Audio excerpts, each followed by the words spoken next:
Hi, in this OpenTok screencast, I'm going to show you how to subscribe to people who is publishing into the session that you're connected to. In the previous video, I showed you how to connect to a session, so let's review that really quickly.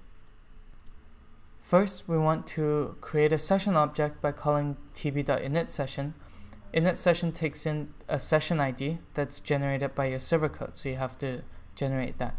And then we want to add an event listener and connect to it. Session.connect also takes in a token, and you have to generate this token in your server code. And when it's connected, it will print out the session connected event. So now let's test it out. If you run your file from your server, you'll see the session connected event that's printed out.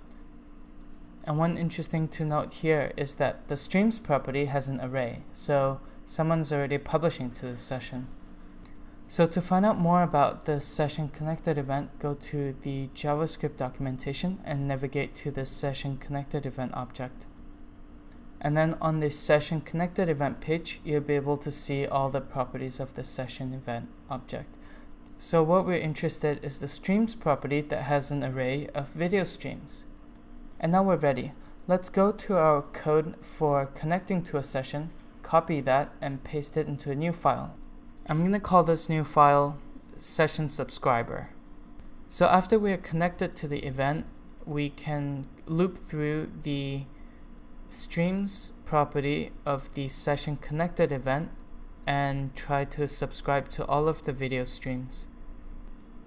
So we write a for loop, and inside the for loop we have to subscribe to them. So the question is, how do you subscribe to a video stream? And to answer that question, we have to look at the documentation. And since we are subscribing to video streams in a session, we should probably look at the session object. And if you look through all the functions in the session object, you would see a subscribe function. Subscribe takes in 3 parameters: the video stream, the replacement ID, and properties. Replacement ID is usually a DOM object that you want to replace with the video feed. So inside the for loop, you want to do session.subscribe to each individual stream, so the streams at position I. And since we don't have a DOM ID set up yet, let's create one. And to create a new DOM element, I usually like to use jQuery. Notice we have to create a DOM object dynamically here because we don't know how many people there are publishing to the streams. So let's copy that jQuery library and include that in our file. And now we can hop back into our for loop and create a new div element. And since subscribe takes in a replacement ID, our new div element should have an ID attribute. And now we have a question of what do we put in the ID? Usually I like to put in something that's unique to each video stream. And to find out what that is, let's look into our documentation and click on the stream. And if you look at the stream object, you'll notice that every stream has their own unique property called the stream ID. And that's what we're going to use. So for our ID attribute, let's do stream.streamID.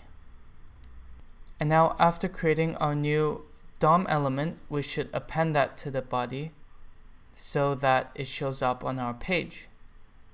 And after appending that, we can put in the replacement ID with the stream ID. And now we're all set. We can go to our browser and let's test it. So the session will get connected and it would start subscribing to the video stream, and you'd be able to see everyone who's publishing into the session. They won't be able to see you, and all that's left is for you to publish into the session.